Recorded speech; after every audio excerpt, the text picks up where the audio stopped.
Israel और Hamas के बीच आखिरकार युद्ध विराम समझौता हो गया है। 19 जनवरी को समझौता लागू होने के बाद दोनों ओर से बंधकों की रिहाई का सिलसिला भी शुरू हो गया है। गाजा में बीते 15 महीनों के युद्ध से भयानक तबाही हुई है। हमास के ज्यादातर बड़े नेता भी इस दौरान मारे गए हैं। इसके बावजूद हमास के लड़ाके सीज फायर के बाद ही सड़कों पर जश्न मनाते दिखे। हमास समझौते को अपनी जीत और इजराइल की हार की तरह देख रहा है। इसकी वजह यह है कि इजराइल ने बार बार हमास को पूरी तरह खत्म करने की कसम खाई थी। इजराइल अपने युद्ध के लक्ष्य को हासिल करने में नाकाम रहा है, ऐसा हमास मानता है। हमास नेता अबू उबैदा का वीडियो सोशल मीडिया पर कई मिडिल ईस्ट के चैनलों ने जारी किया है, जिसमें हमास इजराइल के बीच सीज फायर के बाद उसका पहला भाषण है। एक ऑनलाइन भाषण में कसाम ब्रिगेड के प्रवक्ता अबू उबैदा ने कहा, फिलिस्तीनियों द्वारा दी गई महान कुर्बानियां और बहाया गया खून व्यर्थ नहीं जाएगा।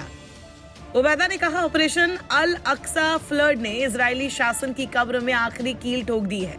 हमने गाजा पट्टी में सभी प्रतिरोध समूहों के साथ मिलकर लड़ाई लड़ी। उबैदा ने अपने समर्थकों का धन्यवाद करते हुए कहा कि हम इस्लामी गणराज्य ईरान और यमन के अंसुरुल्लाह का फिलिस्तीनी लोगों के प्रति उनकी लगातार समर्थन के लिए धन्यवाद करते हैं। उन्होंने कहा कि इन सहयोगियों ने इजराइल के खिलाफ ऐतिहासिक प्रतिरोध में महत्वपूर्ण भूमिका निभाई। हमारे प्रतिरोध धारा के भाई हमारे साथ खड़े थे और ये साबित हुआ कि दबे हुए लोगों की एकता किसी भी चुनौती को पार कर सकती है। अबू उबैदा की बातों को हमास समर्थकों ने रणनीतिक विजय के रूप में माना और उसके सहयोगियों ने तीखी आलोचना भी की है, जो इन समूह को क्षेत्र में अस्थिरता फैलाने के जिम्मेदार मानते हैं। इंटरनेशनल ऑब्जर्वर ने गाजा में मानवीय संकट पर चिंता व्यक्त की है और शांति की दिशा में ठोस प्रयासों की आवश्यकता को रेखांकित किया है। इस बीच क्षेत्र में तनाव बना हुआ है और एक्सपर्ट्स का कहना है कि ये युद्ध विराम बिना व्यापक समाधान के कमजोर हो सकता है।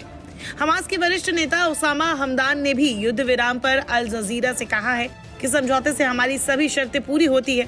हमने वो हासिल किया है जो फिलिस्तीनी लोग चाहते थे। इजराइल की बमबारी के बीच हमास ने लगातार दोहराया था कि वो तब तक बंधकों को नहीं छोड़ेगा जब तक इजराइल अपनी सेना गाजा से वापस नहीं बुलाता और युद्ध स्थायी रूप से बंद करते हुए पुनर्निर्माण की अनुमति नहीं देता। मौजूदा समझौते में हमास अपनी सभी नहीं लेकिन ज्यादातर शर्तें पूरी करता हुआ दिख रहा है। CNN की एक रिपोर्ट के मुताबिक युद्ध विराम लागू होने के तुरंत बाद गाजा की तबाह सड़कों पर हमास के नकाबपोश बंदूकधारी गाड़ियों में जश्न मनाते हुए निकले। बंधकों की रिहाई के दौरान हमास के दस्ते ने गाजा शहर के अल सराया स्क्वायर पर अपनी पूरी वर्दी पहनी हुई थी। ये इस बात का प्रतीक था कि हमास का सशस्त्र दस्ता अभी भी मौजूद और एक्टिव है। इजराइल ने इस युद्ध का मुख्य लक्ष्य हमास को खत्म करना कहा था।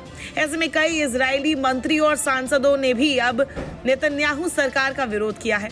इनका साफ तौर पर कहना है कि समझौते को स्वीकार करना इजराइल की हार है। इजराइल के दक्षिणपंथी मंत्री इतामार बेन गुवेर ने युद्ध विराम को सरेंडर बताते हुए सरकार से इस्तीफा तक दे दिया है। मंत्री बेजलेल स्मोट्रिच ने भी इसे विनाशकारी कहा है। इन सबके बीच इजराइल वेस्ट बैंक में अब भी हमले कर रहा है। उसका कहना है कि वहां हमास एक्टिव है। ऐसे में जानकार समझते हैं कि मिडिल ईस्ट में चल रहा ये तनाव और युद्ध अभी लंबा चल सकता है। सीजफायर को लेकर भी एक्सपर्ट्स कश्मोकश में हैं, लेकिन गाजा वासियों के लिए सीजफायर कम समय के लिए ही सही लेकिन उम्मीद लेकर आया है। इसी उम्मीद पर फिलिस्तीनी विस्थापित अपने घर वापस लौट रहे हैं कि शायद सीजफायर के बाद गाजा में एक नई सुबह हो सकेगी। नमस्कार, मैं हूं मानक गुप्ता। अगर आपको हमारा ये वीडियो पसंद आया हो तो इसे लाइक और शेयर जरूर करें और हाँ, हमें सब्सक्राइब और फॉलो करना ना भूलें ताकि आप देश और दुनिया की कोई खबर मिस ना करें। तो जुड़े रहिए हमारे साथ और देखते रहिए न्यूज़ 24।